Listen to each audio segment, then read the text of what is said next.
जय श्री कृष्ण, जय श्री हरि।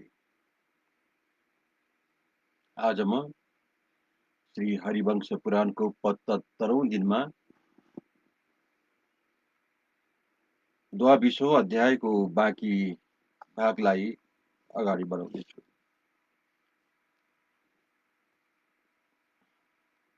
कल तक हमने श्रवण किया था, वही राजा दशरथ के घर में अपने तेज को 4 भागों में विभक्त करके अवतीर्ण हुए और राम नाम से प्रसिद्ध हुए, जिन्होंने उस समय रावण का वध किया था। इस प्रकार ये विष्णु छल से भिन्न भिन्न रूप धारण करके देवताओं का मनोरथ सिद्ध करने के लिए अपना काम बना लेते हैं। जय श्री हरि। अतः यह श्री कृष्ण निश्चय ही विष्णु है अथवा देवराज इंद्र, यह मेरा वध करने की इच्छा से ही ब्रज भूमि में आया है। जैसा कि देवर्षि नारद ने मुझे बताया था, इस विषय में मेरी बुद्धि निश्चय ही वासुदेव के प्रति संदेह करने लगी है। इस वासुदेव की विशिष्ट बुद्धि से हम अवश्य कातर हो उठे हैं। मैं खटवांग में जब दूसरी बार नारद से मिला था, तब उस ब्राह्मण ने मुझसे पुनः इस प्रकार कहा, कंस, तुमने जो देवी का गर्भ नष्ट कर देने के लिए महान प्रयत्न कर आरंभ किया था, तुम्हारे उस कर्म को रात के समय वसुदेव ने निष्फल कर दिया। कंस, तुमने रात के समय जिस कन्या को शिला पर दे मारा था, उसे यशोदा की पुत्री समझो, और वहां जो कृष्ण है वही वासुदेव तथा देवकी का पुत्र है। तुम्हारे मित्र रूपधारी शत्रु वसुदेव ने रात के समय छल पूर्वक तुम्हारे वध के लिए उन दोनों बच्चों की अदली बदली कर ली है थी। यशोदा की वह कन्या पर्वतों में श्रेष्ठ विद्यागिरी पर जाकर रहती है। वहां उस पर्वत पर विचरने वाले जो शुम्भ और निशुम्भ नामक 2 दानव थे, उनका वध करके प्रतिष्ठित हुई है। प्राणियों के समुदाय द्वारा सेवित वह देवी उपासकों को अभिष्ट कर देने वाली है। उसे महती पूजन सामग्री और वहां विचरने वाले पशु प्रिय है। वहां भयानक दस्यु उस देव की अभिषेक करके पूजन करते हैं।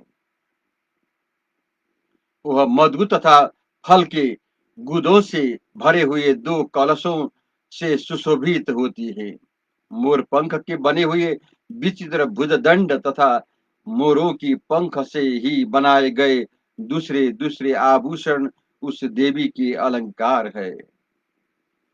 उस विंध्या पर्वत पर उसके अपने ही तेज से निर्मित हुआ स्थान एक सुंदर वन है, जहां हर्ष में भरे हुए मुर्गे का कलनाद सुनाई देता है। कौवों के काव काव की आवाज की गुंजती रहती है। मृग आदि पशुओं के समुदाय भी वहां भरे रहते हैं तथा मन के अनुकूल पंछियों से भी वह स्थान सुशोभित रहता है। वहां सिंहों, व्याघ्रों और बाराहों की गर्जन का गंभीर शब्द प्रतिध्वनित होता रहता है। वृक्षों के बाहुल्य से वह गंभीर एवं गहन प्रतीत होता है। सब ओर से दुर्गम स्थानों द्वारा वह घिरा हुआ है। दिव्य गढ़ुआ, चंवर और दर्पण देव देवी के उस स्थान की शोभा बढ़ाते हैं। सैकड़ों देव वाद्यों की ध्वनियों से वह वन गूंज रहता है। शत्रुओं को त्रास देने वाली वह देवी सदा उसी मनोरम वन में प्रसन्नता पूर्वक निवास करती है। वहां देवताओं भी उसकी पूजा करते हैं।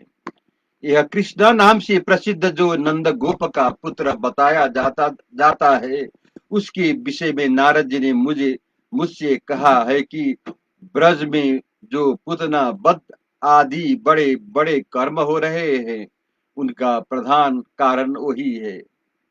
वह वसुदेव से उत्पन्न होने वाले दूसरा पुत्र है, इसलिए वसुदेव नाम से विख्यात होगा। वह तुम्हारी सहज मृत्यु तथा बांधव भी होगा। वसुदेव का वह बलवान पुत्र वासुदेव ही धर्मतः मेरा बांधव है, किंतु हृदय से विनाशकारी शत्रु बना है। जैसे कौवा जिसके सिर पर दोनों पंजे रखकर बैठता है, अपनी मांस लोलूप चोट से उसी के दोनों नेत्रों पर प्रहार करता है, उसी प्रकार ये वसुदेव जी भी अपने पुत्र और भाई बंधुओं सहित मेरे ही पास खाते हैं और मेरे ही जड़ काटते हैं। भ्रूण हत्या के पाप से मनुष्य मनुष्य तर सकता है। गोवध अथवा श्रीवध के पाप को भी प्रायश्चित आदि के द्वारा लांग जा सकता है, परंतु जो कृतज्ञ है, विशेषतः अपने भाई बंधु पर कृतज्ञता करता है, उसके लिए कोई लोक नहीं है, उसका कहीं भी ठिकाना नहीं लगता। जो भीतर से कृतज्ञ रहकर अपना काम बनाने के लिए ऊपर से भयानक प्रीति का बोझ ढोता है, वह शीघ्र ही पतितों के पथ का आश्रय लेता है। जो पापहीन के प्रति अपने हृदय में पापपूर्ण भाव लेकर पाप का ही वार्ताव करता है, उसे नरक के भयंकर मार्ग पर जाना पड़ता है। नियम, गुण और आचार, इनको सामने रखकर तुम्हें किसी को मित्र बनाने की इच्छा करनी चाहिए। बतलाओ, तुम मुझ स्वजन को स्पृहणीय मानते हो अथवा अपने उस पुत्र को मुझसे भी अधिक श्लाघ्य समझते हो।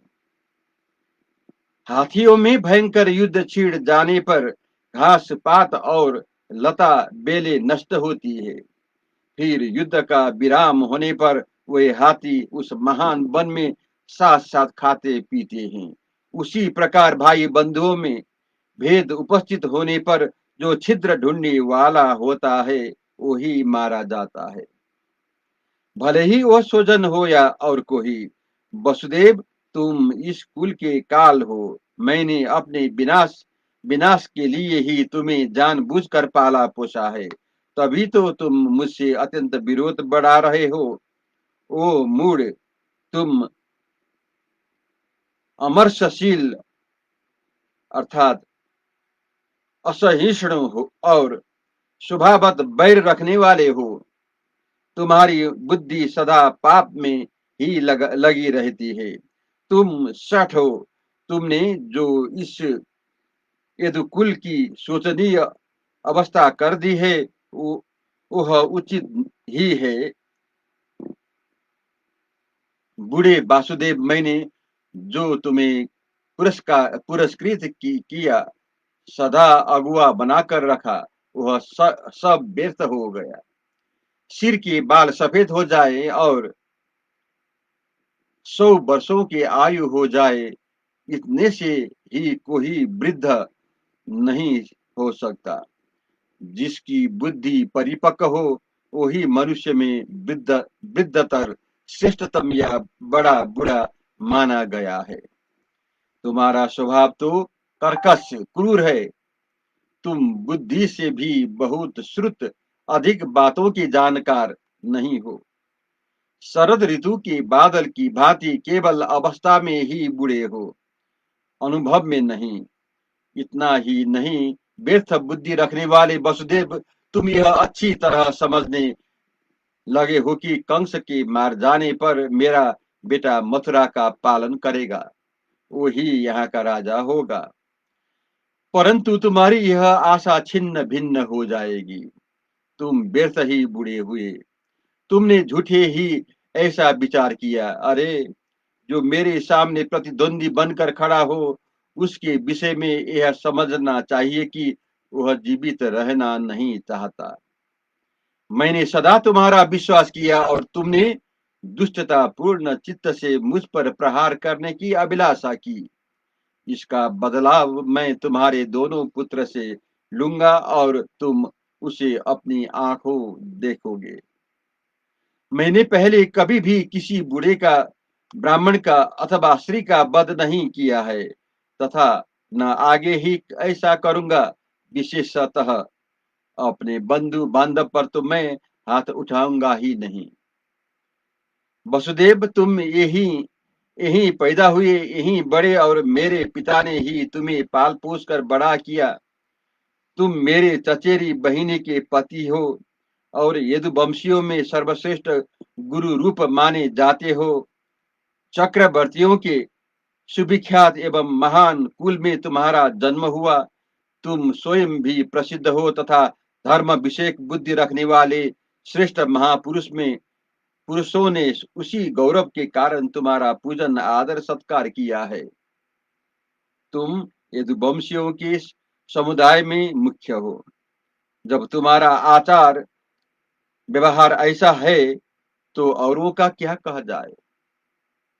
क्या करे, हम सब लोग केवल तुम्हारे कारण सत पुरुषों के समाज में निंदा के पात्र बन गए हैं।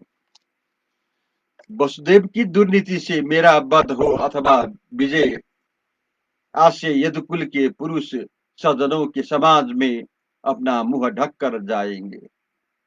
पुरुष सज्जनों के समाज में अपना मुंह ढक कर जाएंगे। वसुदेव, तुमने युद्ध में मेरे वध का उपाय सोचते सोचते ऐसा कर्म किया कर डाला जिसके कारण यादवों के ऊपर से सबका विश्वास उठ गया। तुमने यदुवंशियों को कलंकित करके निंदा के योग्य बना दिया है। अब तो हम दोनों में, मुझ कंस और कृष्ण में कभी शांत न होने वाला बैर उत्पन्न हो गया है। हम में से किसी एक व्यक्ति को शांत होने, मर जाने पर ही यादवों को शांति मिलेगी। दान पते अक्रूर, तुम मेरे आदेश से वसुदेव के उन दोनों पुत्र को, नंदगोप को तथा मुझे कर देने वाले अन्य गोपों को भी ब्रज से यहाँ बुला लाने के लिए शीघ्र जाओ। नंदगोप से देना कि तुम हमारा वार्षिक कर लेकर गोपों के साथ शीघ्र ही मथुरापुरी को चलो। वसुदेव के दोनों पुत्र जो श्री कृष्ण और संकर्षण है, इन्हें सेवकों और पुरोहितों सहित महाराज कंस देखना चाहते हैं। सुनता हूँ कि ये दोनों अखाड़े में लड़ना जानते हैं और सामयिक युद्ध के कला में कुशल है। इन्होंने दीर्घ काल से इनके लिए विशेष यत्न और परिश्रम किया है तथा ये दोनों भाई सुदृढ़ और चतुर है। हमारे यहाँ भी दो पहलवान लड़ाई के लिए तैयार है। इन्हें लड़ने भिड़ने बड़ा आनंद आता है। वो दोनों ही युद्ध में कुशल है। जो उन दोनों श्री कृष्ण और संकर्षण के साथ युद्ध करेंगे, वो दोनों देवोपम बालक मेरी चचेरी बहन के प्रधान पुत्र है, जो इस समय ब्रज में रहते हैं और वन में विचरते हैं। मुझे अवश्य उन दोनों के देखना चाहिए। उस ब्रज में जाकर ब्रजवासियों के समीप तुम्हें यह कहना चाहिए कि सुखी राज कंस धनुर्यज्ञ का उत्सव कराएंगे। इस उत्सव में आमंत्रित हुए लोगों को जिस प्रकार हर तरह से आराम मिले, उसके लिए तुम सब ब्रजवासी मथुरा के समीपवर्ती वन में आकर सुखपूर्वक रहो। दूध, घी, दही और तक्र आदि को अतिथियों की इच्छा के अनुसार जुटा कर देना और खीर आदि बनाने के लिए सब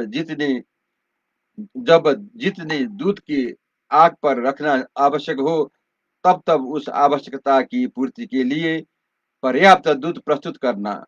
इसी उद्देश्य से तुम्हें नगर के निकट निवास करना है। अक्रूर, शीघ्र जाओ, मेरी आज्ञा से उन दोनों संकर्षण और कृष्ण को यहाँ ले आओ। मुझे उन्हें देखने के लिए बड़ी उत्कंठा है। उनके आ जाने से मुझे बड़ी प्रसन्नता होगी, जिसका श्रेय तुम्हें मिलेगा। उन दोनों महापराक्रमी बालकों को देखकर मैं वही करूंगा जिसमें मेरा हित होगा।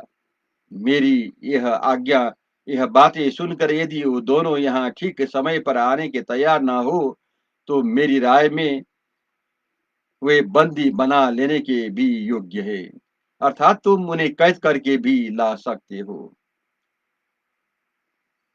समझा बुझा कर काम लेना ही बालकों के प्रति प्रधान एवं प्रमुख नीति है। इसलिए तुम उन दोनों मूर्खों को मीठी बातों से स्वयं ही राजी करके यहाँ शीघ्र ले आओ। उत्तम व्रत का पालन करने वाला अक्रूर, यदि वसुदेव ने तुम्हें तुम्हारे भी कान पर भर दिए हो, तो तुम मेरे इस परम दुर्लभ प्रीति का संपादन करो। तुम्हें वैसा ही प्रयत्न करना चाहिए जिससे वे दोनों स्वतः यहाँ आ जाए।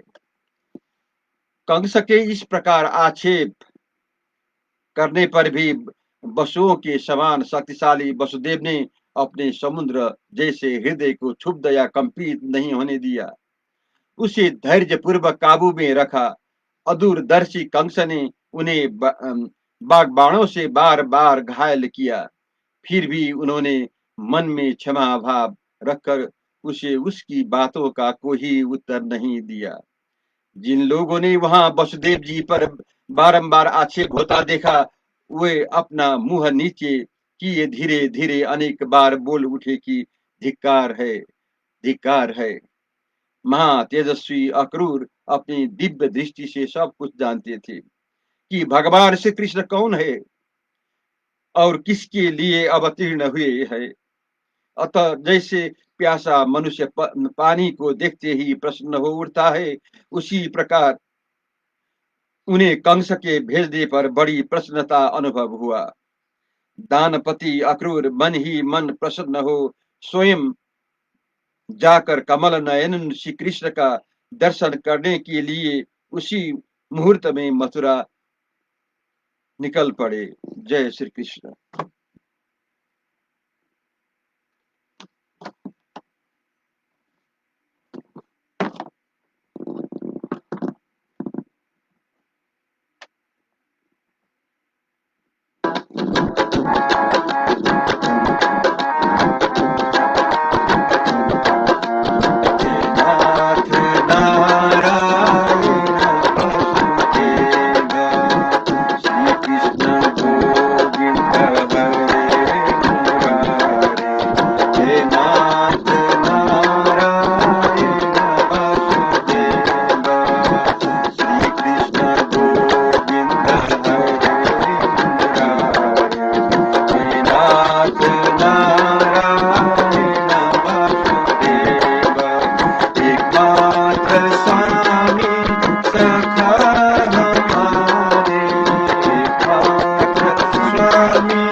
जय श्री हरि, जय श्री कृष्ण।